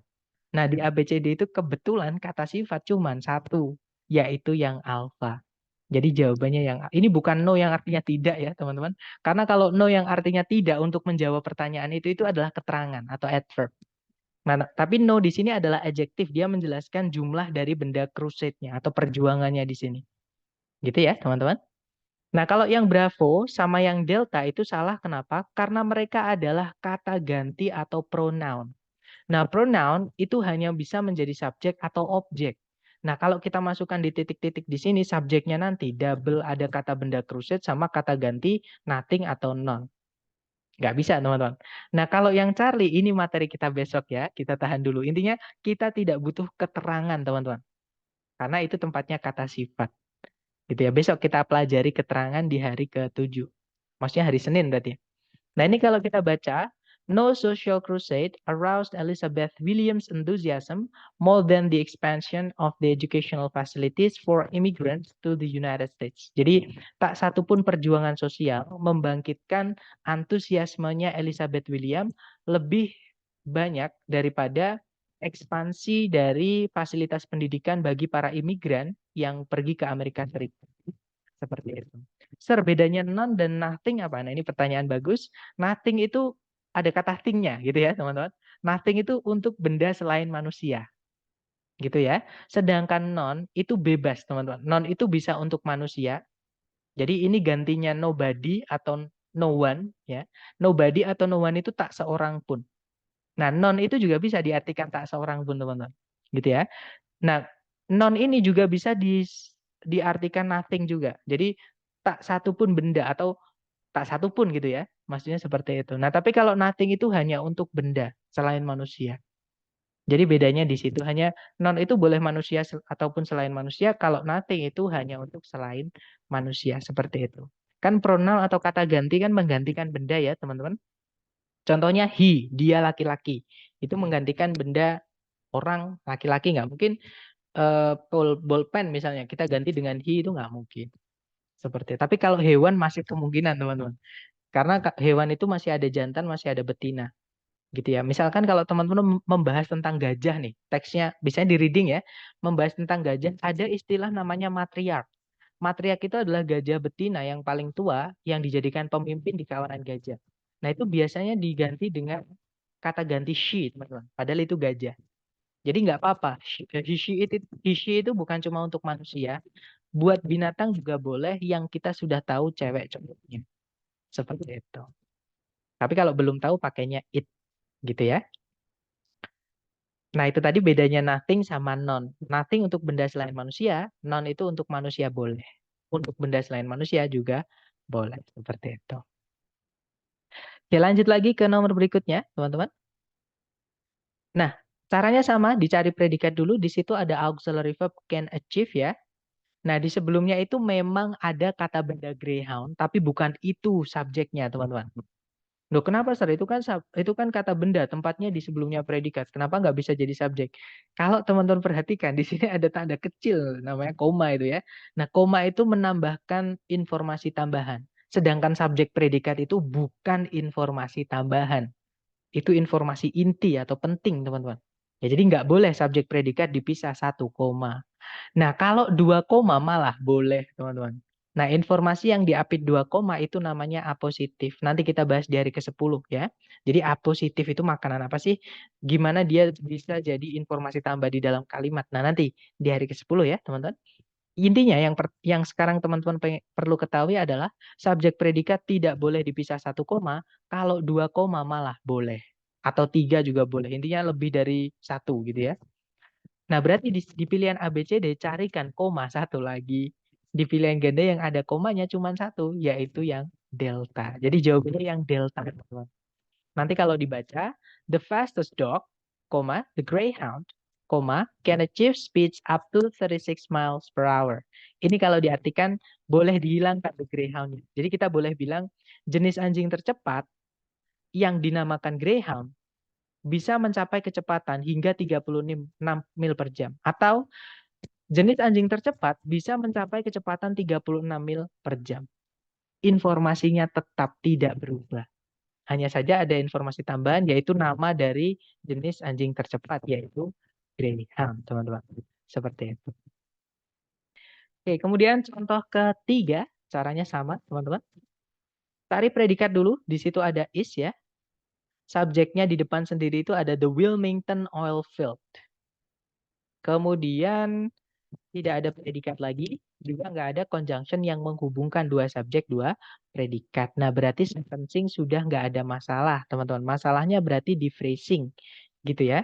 Nah, ini saya lupa menyampaikan tadi, maaf teman-teman. Jadi gini, kalau ada penanda jumlah, tadi kan kalau ada angka 1, 2, 3, atau misalnya banyak, many, misalnya some, most, atau misalnya, pokoknya kalau ada penanda jumlah, ya misalnya 1, 2, 3, 4, atau penanda jumlah yang lain, ditambahkan of setelahnya, ini tidak boleh langsung ketemu kata benda, teman-teman. Ya, jadi harus ada the atau keluarganya the, nomor 1, 2, 3 tadi. Determiner nomor 1, 2, 3 tadi. Ya, diingat-ingat misalnya one of the, some of the, all of the, atau ini dihilangkan sekalian nggak apa-apa. Tapi nanti kalau one bendanya harusnya tunggal gitu ya. Jadi one oil field gitu. Tapi di sini karena sudah ada of di soal, kita carikan yang ada the atau teman-temannya the di pilihan A, B, C, D. Nah, jawabannya adalah yang berapa? Di situ ada kata the-nya. Gitu ya, teman-teman. Nah, nanti kalau dibaca the Wilmington Oil Field in Long Beach, California. Ini teman-teman hilangkan, nggak apa-apa. Ini yang saya maksud A positif tadi. Ya, sama kayak yang the Greyhound tadi, ini dihapus, nggak apa-apa. Nah, is one of the most productive oil fields in the continental United States. Jadi kalau diartikan ladang minyak Wilmington di Long Beach, California, atau dihilangkan jadi ladang minyak Wilmington merupakan salah satu dari ladang-ladang minyak yang paling produktif di daratan Amerika Serikat. Seperti itu, teman-teman. Gitu ya. Kita lanjut ke contoh terakhir, keempat.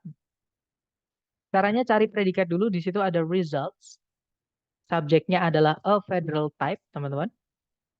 Nah, tidak ada predikat lagi juga nggak ada conjunction. Artinya sentencing sudah lengkap, nggak ada masalah. Ya. Nah, masalahnya adalah di phrasing. Kalau kita lihat di sebelumnya titik-titik itu ada preposisi in. Preposisi itu setelahnya harus dikasih objek atau harus ada kata benda atau kata ganti yang nantinya akan dirubah menjadi keterangan, teman-teman. Nah, tapi kalau kita intip pilihan A, B, C, D itu nggak ada yang cuma satu kata, kata benda gitu aja nggak ada. Semuanya panjang-panjang. Nah, yang bisa memanjangkan kata benda, teman-teman, itu hanyalah kata sifat yang diletakkan di sebelumnya. Jadi adjektif dulu baru noun. Teman-teman cari susunan yang adjektif dulu baru noun di pilihan A, B, C, D. Kita cek satu-satu ya. Yang alpha, di situ ada itu keluarganya determiner yang artikel. Vertical itu miliknya deskriptif yang shape atau bentuk gitu ya. Kemudian ada power itu noun adjunct, teman-teman. Power itu artinya kekuasaan atau kekuatan gitu ya. Kemudian distribution itu adalah kata benda yang dijelaskan atau kata benda intinya atau head-nya. Nah, berarti kemungkinan alpha bisa gitu ya. Kalau yang Bravo, nah di sini salah karena ada predikat lagi. Sedangkan di soal tidak ada conjunction, pilihan Bravo tidak ada conjunction. Tidak bisa kita masukkan subjek predikat lagi. Ya. Kalau yang Charlie ini malah nggak ada kata benda sama sekali. Kita kan butuh kata benda nih setelahnya preposisi, teman-teman. Ini keterangan, ini kata sifat, verb 3. Nggak bisa ya, teman-teman. Nah, kalau yang delta di situ ada predikat lagi, nggak bisa. Kita nggak butuh predikat lagi, jadi ya udah fix jawabannya yang alpha tadi. Ya. Nah, nanti kalau dibaca, a federal type of government results in a vertical power distribution. Jadi jenis pemerintahan federal, contohnya di Amerika Serikat itu ya, berdampak pada atau berakibat pada distribusi atau penyaluran kekuasaan secara vertikal. Seperti itu. Nah, mungkin ada yang pengen ditanyain dulu dari teman-teman sebelum kita lanjut ke latihan soal. Silahkan kalau ada pertanyaan, teman-teman.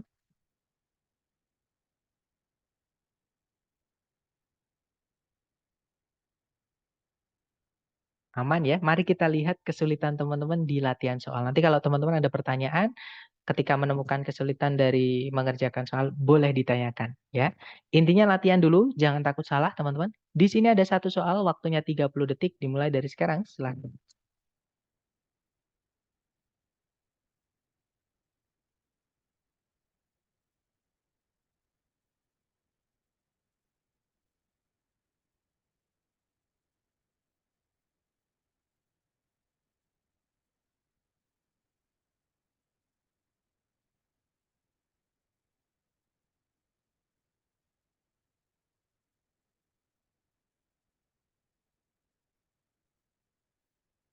Oke, semuanya menjawab Charlie ya.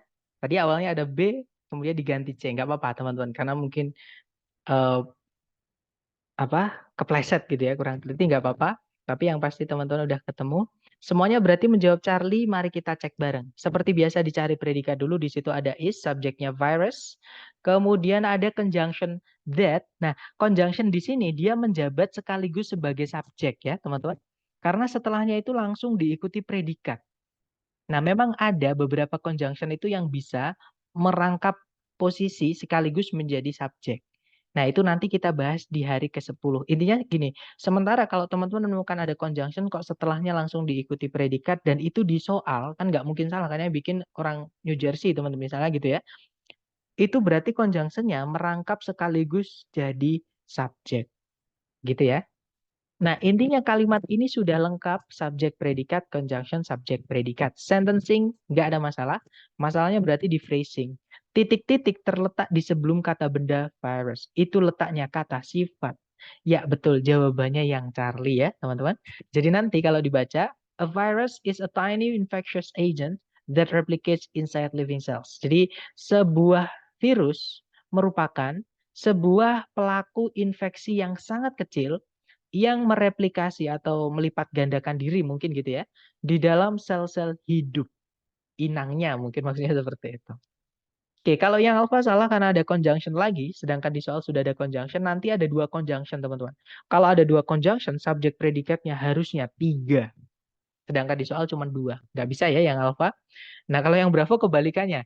Ada predikat lagi, tapi conjunctionnya cuma 1. Seperti itu.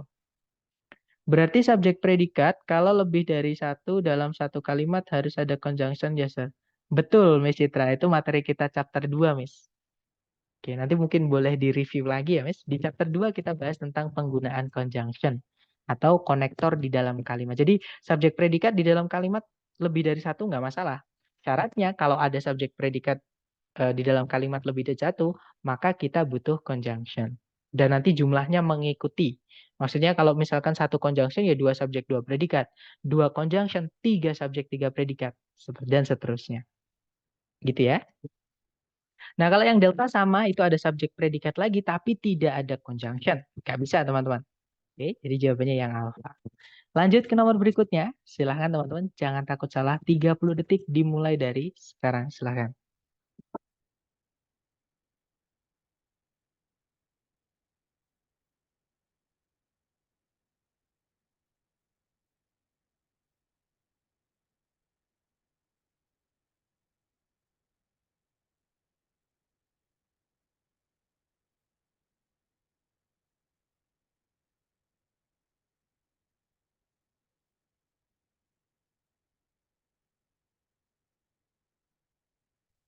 Oke, waktunya habis teman-teman. Ada jawaban alfa dan ada pertanyaan, Sir, kenapa tadi kok semua jawabannya ada alfanya ya? Itu buat jebak kah? Gitu ya. Nah, nanti kita cek lagi teman-teman. Saya juga tadi tidak terlalu notice ya, maksudnya nggak terlalu lihat, tapi mungkin itu juga bisa jadi buat jebak gitu.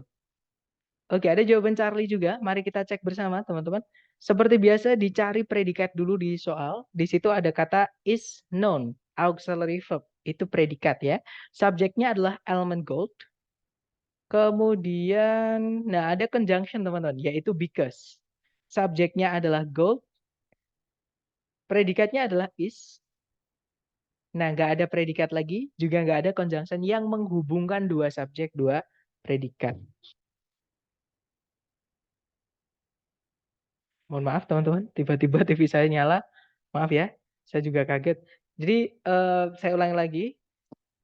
Kalimatnya sudah lengkap, subjek predikat, conjunction subjek predikat, nggak ada conjunction lagi yang menghubungkan dua SP. Artinya kalimat sudah lengkap, berarti di sini di titik-titik kita butuh kita lihat titik-titik terletak di mana.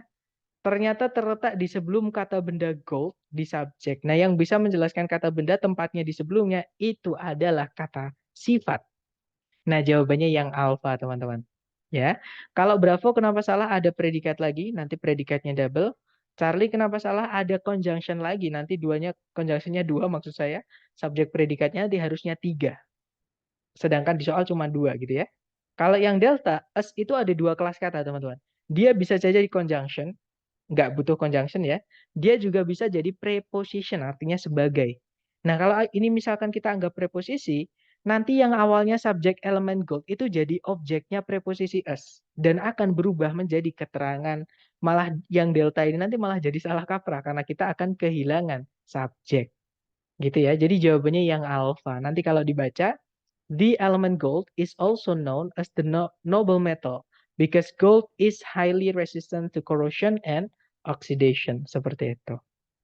Nah, kemudian untuk masalah kenapa di pilihan ganda tadi ada E-nya, ini ya mungkin maksudnya ya. Nah, mungkin bisa jadi untuk ngecoh gitu ya, tapi saya nggak terlalu tahu teman. Maksudnya saya nggak yakin juga, maksudnya saya nggak tahu alasan sih bikin, karena saya juga ngambilnya juga dari soal-soal eh, ETS gitu ya yang saya cloning, pilihan gandanya itu saya plekan seperti ini. Tapi kalau mungkin teman-teman mengindikasikan kalau oh di situ sebagai pengecoh, mungkin bisa jadi. Jadi mulai sekarang teman-teman juga harus lebih jeli gitu ya, lebih lebih apa? Lebih teliti. Kenapa jawabannya yang Charlie sedangkan yang lain ada E-nya tapi salah. Berarti kita nggak bisa cuma nyari salah satu aja. Kita cek juga yang lain. Mungkin bisa jadikan seperti itu. Gitu ya, teman-teman. Oke, lanjut lagi ke nomor berikutnya tadi ya. Ini sudah. Ini jawabannya alfa, teman-teman. Sebentar.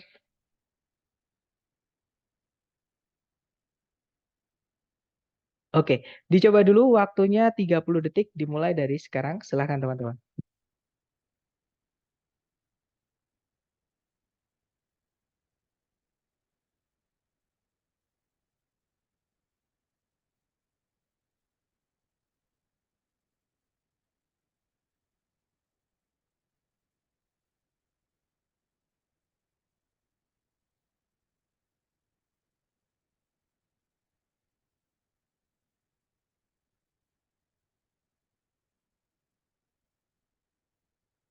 Oke, waktunya habis. Dan saya lihat teman-teman semuanya menjawab alpha. Mari kita cek bareng. Cari predikat dulu, di situ ada has captivated, subjeknya exploration, ada conjunction although, setelah koma ada predikat lagi has occurred, subjeknya adalah chief growth. Ya, kata bendanya di growth-nya, teman-teman. Nah, berarti nggak ada masalah dengan sentencing conjunction subjek predikat, koma subjek predikat. Masalahnya adalah di phrasing, titik-titik ini terletak di sebelumnya kata benda di subjek yang lepas conjunction atau yang kedua gitu ya, teman-teman. Nah, berarti itu tempatnya kata sifat, jawabannya berarti yang alfa. Betul, teman-teman. Kalau yang Bravo kenapa salah ada conjunction subject lagi? Kita nanti butuh predikat lagi, teman-teman, kalau yang Bravo ya. Charlie juga sama, ada conjunction. Kita nanti memiliki dua conjunction, berarti nanti butuh subjek predikat lagi kalau yang Charlie. Kalau yang Delta, ada subjek predikat lagi, tapi nggak ada conjunctionnya. Ini dibalik ya. Delta nggak bisa. Nah, jawabannya yang alpha, teman-teman. Nanti kalau dibaca, although the exploration of space has captivated humans for centuries, its chief growth has occurred since 1957. Jadi kalau diartikan, meskipun penjelajahan luar angkasa telah captivated itu telah menyibukkan manusia gitu ya. Jadi telah menyibukkan kita selama berabad-abad. Pertumbuhan utamanya itu sebenarnya telah terjadi sejak 1957. Kurang lebih kalau diartikan seperti itu ya. Lanjut lagi ke nomor berikutnya. Silahkan 30 detik dimulai dari sekarang. Silahkan teman-teman.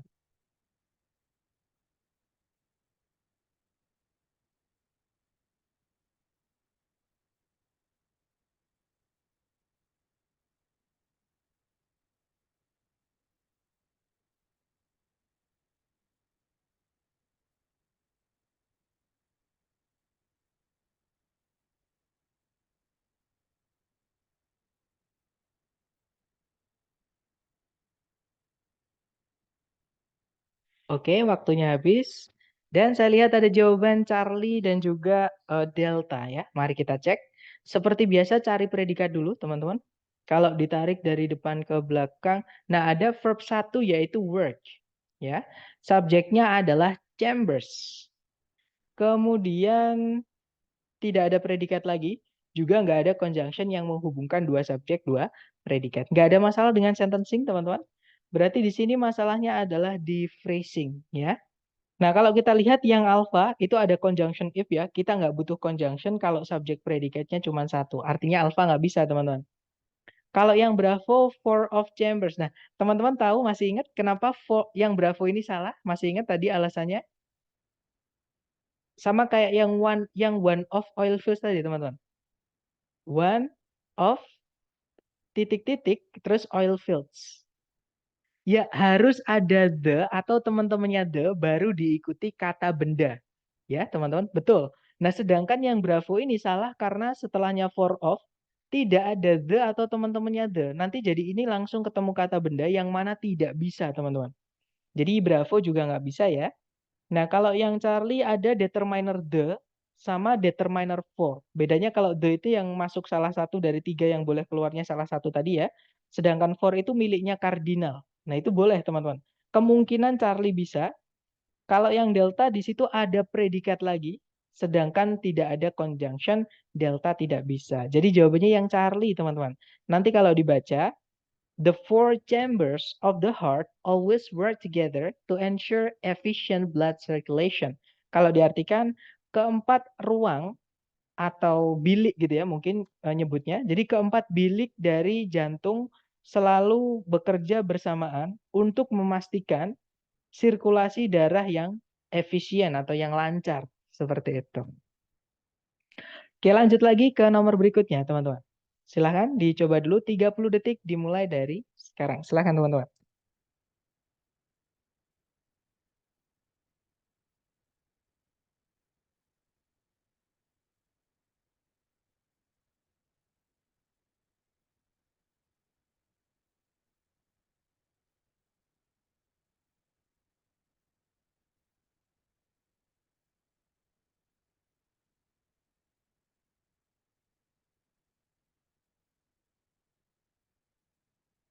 Oke, waktunya habis. Dan saya lihat ada jawaban Bravo, Alpha, Oke, mari kita cek bareng. Seperti biasa dicari predikat dulu. Kalau ditarik dari depan ke belakang, nah di situ ada are called ya teman-teman. Predikat subjeknya adalah structures.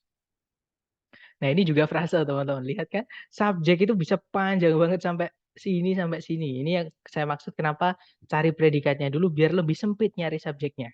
Jadi kita tahu pasti tempatnya subjek di sebelumnya ini gitu ya. Nah itu ada kata benda structures. Kemudian, nah titik-titik itu terletak di sebelumnya kata benda structures yang artinya itu tempatnya kata sifat. Yang alpha tidak bisa karena ada predikat are elongated ya teman-teman. Sedangkan di soal sudah ada predikat are called. Kemudian kalau yang Bravo the elongated, nah ini ada determiner the sama elongated verb 3 miliknya deskriptif ya. Kemudian yang Charlie, nah fanboys itu tidak boleh muncul di awal kalimat teman-teman. Materi kita chapter kedua tentang conjunction. Kalau yang Delta ada conjunction, sedangkan subjek predikatnya cuma satu. Nggak bisa ya, materi hari kedua juga. Oke, jadi jawabannya adalah yang Bravo. Nanti kalau dibaca, the elongated structures in plant cells responsible for photosynthesis are called chloroplast. Ini kalau diartikan, bagian-bagian yang memanjang atau yang apa ya, yang elongated di sini ya mungkin memanjang gitu ya. Di sel-sel tanaman yang berfungsi atau yang bertanggung jawab untuk fotosintesis itu disebut kloroplas. Seperti itu. For di situ bukan conjunction ya, Sir.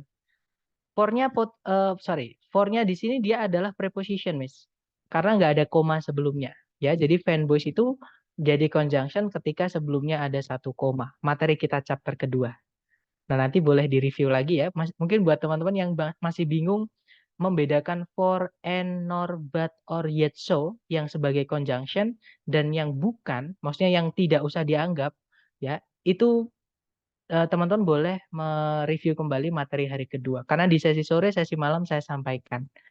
Jadi gimana cara membedakan fanboys yang conjunction atau kita hitung sebagai conjunction sama yang tidak.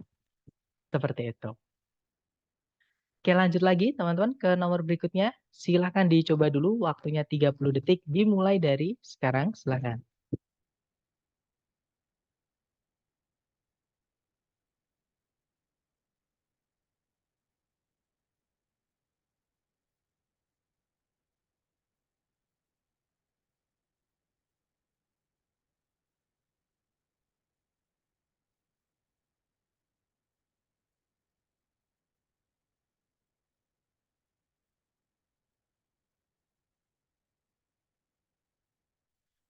Oke, waktunya habis. Silahkan jawabannya dikirim di chat, teman-teman. Baik, ada jawaban Delta, Delta, Charlie, oke. Antara Charlie atau, ya, Delta atau Charlie ya, mari kita cek, teman-teman. Di situ ada predikat dates back to. Ini satu kata ya, teman-teman. Jadi memang dalam bahasa Inggris itu ada juga yang beberapa kata, tapi dianggap satu. Contohnya kayak yang a number of tadi. Kayak a lot of, kayak in front of. Nah, salah satunya dates back to. Seperti itu. Nah, ini predikatnya tapi yang dirubah-rubah yang date-nya. Subjeknya adalah human settlement. Nah, berarti nggak ada yang hilang ya. Kalimat sudah lengkap. Titik-titik berada di sebelumnya kata benda settlement.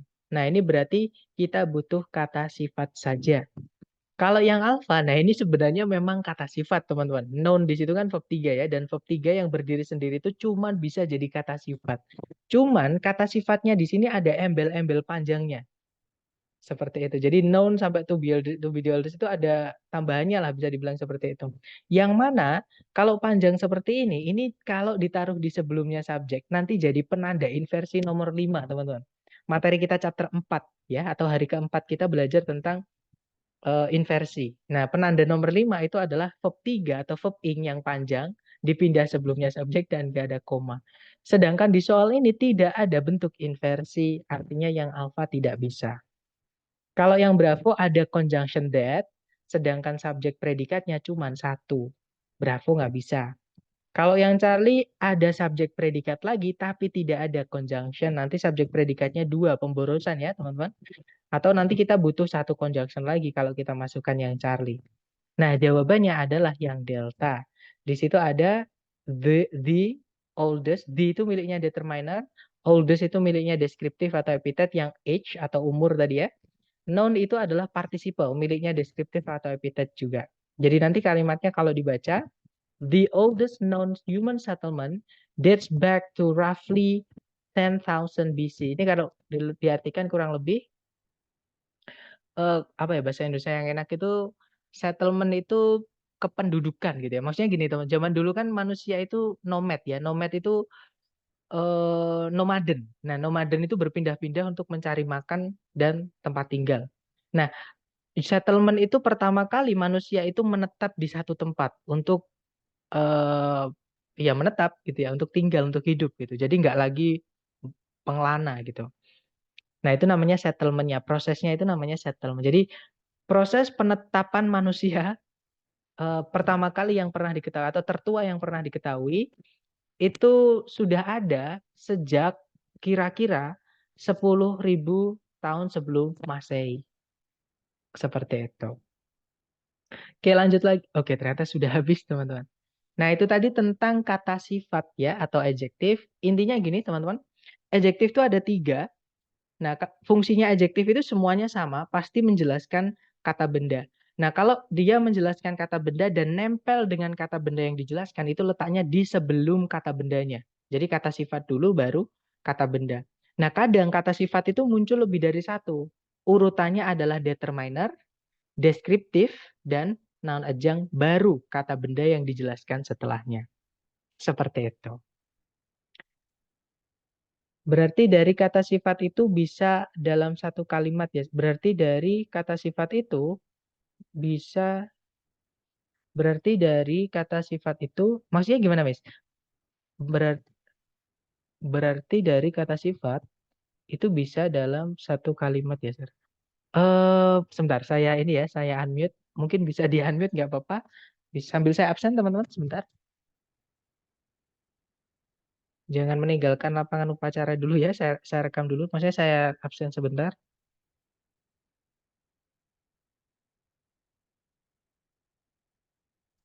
Halo, Halo, ya Miss, gimana? jadi maksudnya tadi kan dari determiner, deskriptif, non itu bisa muncul bersama ya, sorry, dalam satu kalimat tadi kayak contoh jawaban D tadi ya. Nah, memang fungsinya gitu, Miss. Jadi justru kalau determiner sendirian itu nggak bisa. Misalkan determiner kan tadi contohnya the gitu ya. Mm-mm. Nah, the itu nggak bisa berdiri sendiri. Kita bilang the is my friend itu nggak bisa, nggak bisa diartikan. Nah, the di situ siapa gitu. Nah, supaya the itu sebentar ya, saya mute dulu karena suaranya menggema. Oke, jadi the is my friend itu nggak bisa diartikan teman-teman. Di sini the-nya siapa gitu. Jadi harus ditambahkan dengan kata benda. Misalnya, the girl is my friend. Anak perempuan itu adalah temanku. Nah, boleh nggak kata benda girl di situ saya tambahi dengan sifatnya kata cewek itu. Misalkan anak yang cantik itu, anak perempuan yang cantik itu. Boleh teman-teman. Itulah fungsi kata sifat. Mensifati benda. Dimanapun ada kata benda, mau ditambahkan kata sifat, tidak apa-apa. The beautiful girl. Gitu ya. Misalkan kalau saya tambahkan eh, tinggi, misalkan. The beautiful tall girl.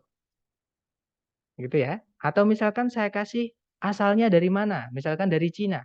The beautiful tall Chinese girl.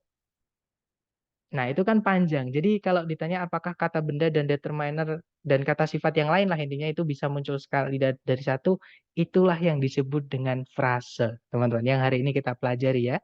Jadi ada gabungan kata yang menempati satu posisi dalam kalimat. Nah, hari ini kita belajar gabungan kata yang saya maksud adalah kata benda yang dijelaskan oleh beberapa jenis kata sifat yang letaknya di sebelumnya.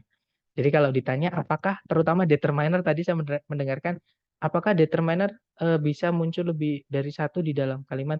Jawabannya sangat boleh. Di mana ada kata benda dijelaskan oleh determiner. Atau kalau ada determiner selalu butuh kata benda. Karena memang kalau kita kembali ke pengertian dari determiner tadi ya, sebentar sambil kita ini, mohon maaf laptop saya kayaknya panas teman-teman. Tadi udah saya buat ngetik bikin soal-soal gitu ya. Saya nyicil kalau pas di setelah apa ngajar. Sebentar. Oh enggak, tadi saya lupa mematikan ya. Saya tinggal keluar, saya tinggal ke masjid. Sebentar, teman-teman. Tadi saya mau ngapain? Saya mau... Oh ya, ini teman-teman. Jadi pengertiannya determiner itu adalah jenis kata sifat yang harus ada kata benda setelahnya. Jadi the sendiri nggak ada. Misalkan my friend is the. Nah, the apa? Misalkan my friend is the teacher in that class. Itu baru bisa gitu. Jadi determiner itu harus ditambahkan kata benda. Justru malah nggak bisa berdiri sendiri. Kayak the oldest tadi, nah memang boleh muncul dan lebih dari satu. Makanya tadi saya bilang kata sifat itu bisa panjang banget teman-teman. Urutannya seperti ini. Jadi kita memilih salah satu dari tiga determiner awal, ya. Kemudian diikuti ordinal boleh, cardinal boleh, miscellaneous itu tadi setelahnya juga boleh. Diikuti deskriptif setelahnya, quality atau karakter, size, age, temperature ini sudah saya urutkan juga kategorinya. Kemudian non adjunct baru kata benda yang dijelaskan setelahnya. Makanya kata benda itu biasanya bisa, maksudnya subjek itu biasanya panjang banget. Karena kata bendanya itu dijelaskan sama kata sifat yang panjang, belum lagi setelah kata benda itu bisa ditambahi kata keterangan. Materi kita besok, teman-teman. Gitu ya. Jadi paling gampang dicari predikat dulu supaya kita bisa tahu proximity atau apa ya? Apa ya? Apa namanya? Jangkauannya atau letaknya. Kalau sudah ketemu predikat kan, oh berarti subjek tinggal nyari di sebelumnya. Jadi nggak mencar kemana-mana gitu teman-teman. Kalau sudah temu predikatnya, gitu ya, Miss.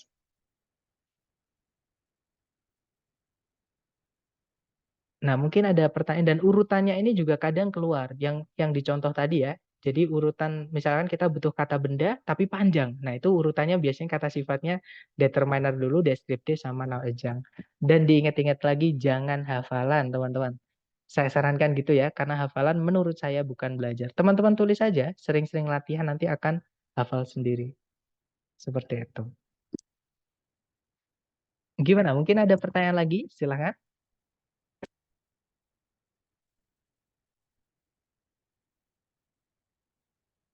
Aman? Dari teman-teman yang lain mungkin nggak ada? Oke, atau nanti ketika teman-teman latihan menemukan kesulitan, silahkan japri saya ya. Nanti kalau pas free saya balas seperti itu. Baik, thank you so much for today everyone. I'll see you again next time. The last I say, Assalamualaikum warahmatullahi wabarakatuh and have a good night and see you guys.